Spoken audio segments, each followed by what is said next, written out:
wanted to tell you that I'm in contact with my government, with my Foreign Office, and it shows me how the Western countries in Europe are making their foreign policies. They have no own foreign policy. They just follow the line of US policies. Concerning Pakistan, the main policy is the Brzezinski policy, which sets only on extreme religious regimes just to keep out Russia. And for this purpose, they tolerate and they ignore atrocities happening in Pakistan. And my government told me that they are very interested to connect with me because they have no own line, also not yet Europe. And I think if we can work there very good and very clearly, we can contribute to a change in Europe, to think about what happens there in Pakistan. And because now of the CPEC project, which not only touches Baluchistan or Pakistan or other minorities in Pakistan, it also will touch our interest, because China is growing, China is making the new Silk Roads, and this means that over economic power, they will overtake political power. Today, much economy means totally political power. And also Saudi Arabia is naturally involved with their Wahhabism. They also can spread out their political influence over Wahhabism and over oil.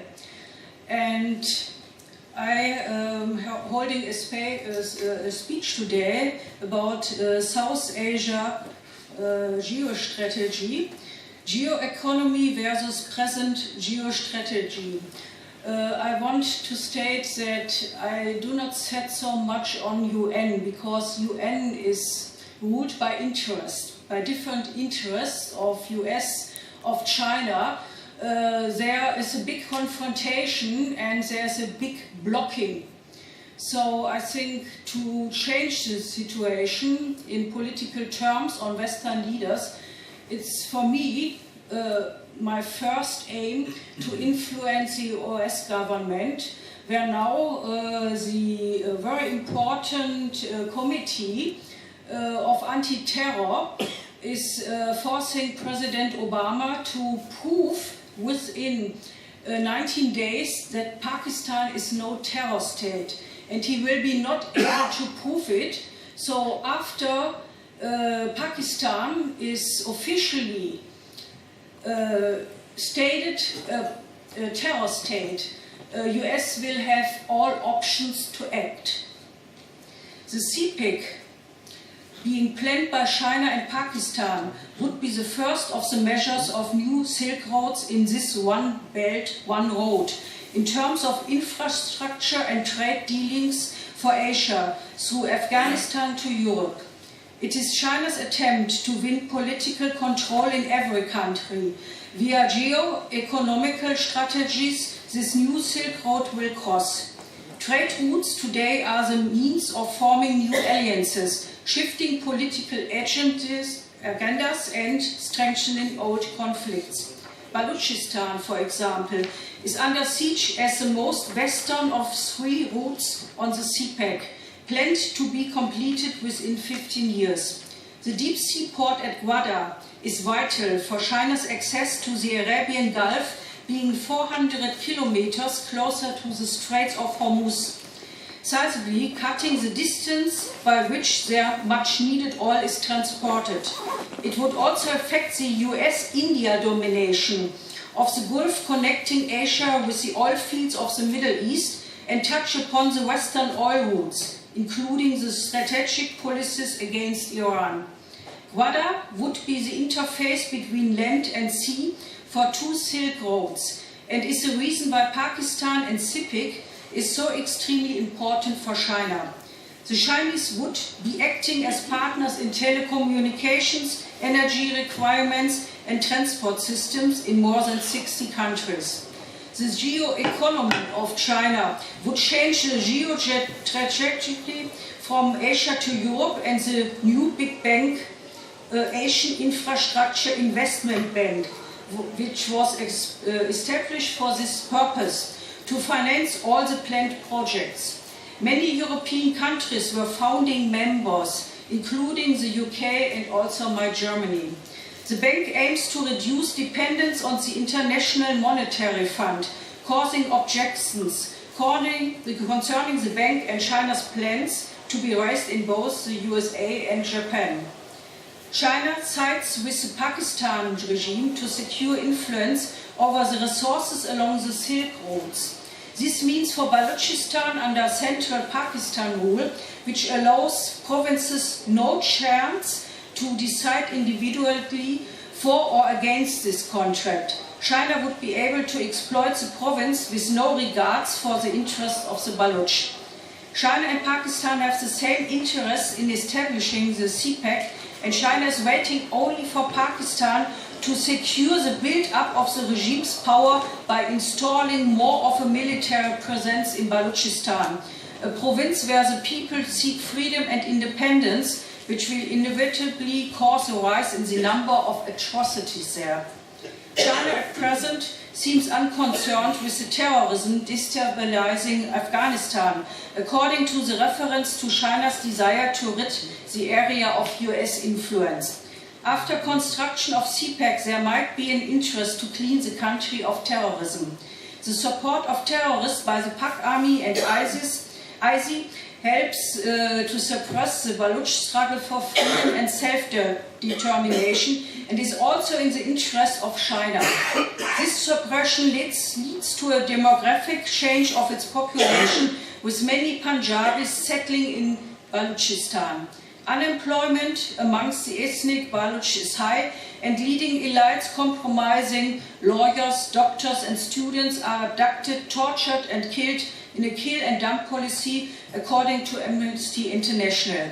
Any simple person who aroused suspicion of backing the independent Balouch movement are attacked, even children. Since 2013, the port of Gwadar has been under the administration of a Chinese port business which holds a 40-year lease. When completed, the port will have connections to a new airport, pipelines, power stations, free trade zones, transport routes and railways. The planned CPEC stretches for around 3,000 kilometers from Gwadar to Kashgar in the restless province of Uyghur, providing a wall against Western influence. Balouch have no access to the port and local fishing boats, traditionally supplying the people for millennia, lie idle and the people unemployed. The ruling Brzezinski policy of the US, which sets up extremist religious regimes as a belt around Russia to confine it, no longer works. This policy tolerates every human rights violation in the determination to retain US influence. One of the disadvantages, and there are many, of this strategy is its impotence in stopping China becoming the main political influence in the region. It cannot stop the CPEC and thereby demonstrates an urgent need for the US to formulate a new foreign policy regarding China. Another problem is the two-facedness of the Pak regime in taking part in and receiving funding from the US war on terror, whilst at the same time supporting terrorism and training terrorist groups in their army camps, allowing the building of madrasas that subvert the use for jihad, cannot in any way help to maintain US influence in the region. It is difficult to see a way out of this geostrategical situation that could change anything, but there may be one solution. The conflict between US and China interests will be decided in a yes or no vote over the CPEC, because the new Silk Road will bypass India and concerns Kashmir too. India needs to take the part of the Balouchs. Western support of a free Baluchistan and Sindh, in collaboration with India, would reunite the Pashtun areas with Afghanistan and could break the power of the Punjabi Pak army and ISI. Military strikes against the Pak army camps and uranium mines in Baluchistan, supported by an invasion of troops from India, is one, albeit violent, means. But sanctions could be used against the Pakistan regime, plus stopping the US aid to Pakistan, which, having China at its side, is both superfluous and counterproductive. What would a successful campaign against the Pakistan regime entail then for Baluchistan? Baluchistan would be free to determine what and who could use their resources. There could be a new agreement with China about the CPIC, with conditions in favor of the Baluch, who could impose their own demands on China. There must be investment in Baluchistan to develop the country and build the infrastructure to sustain and support it as an independent nation. The CPEC, with modified conditions, could be such an investment, helping to stabilize the region and providing a future alongside China, which as a developing super economy cannot be ignored. The state of Baluchistan still exists as a state according to international law and is occupied illegally by Pakistan. The Khan of Kalat should have the right to reinstate the autonomy of the country and with the powers of Baluch leaders to create a democratic parliament and a secular state in the manner of Western democracies. Only this strategy would end the total influence of an imperialistic China in this area. The price of a war is always high, and Baluchistan's people are suffering and have been suffering for decades.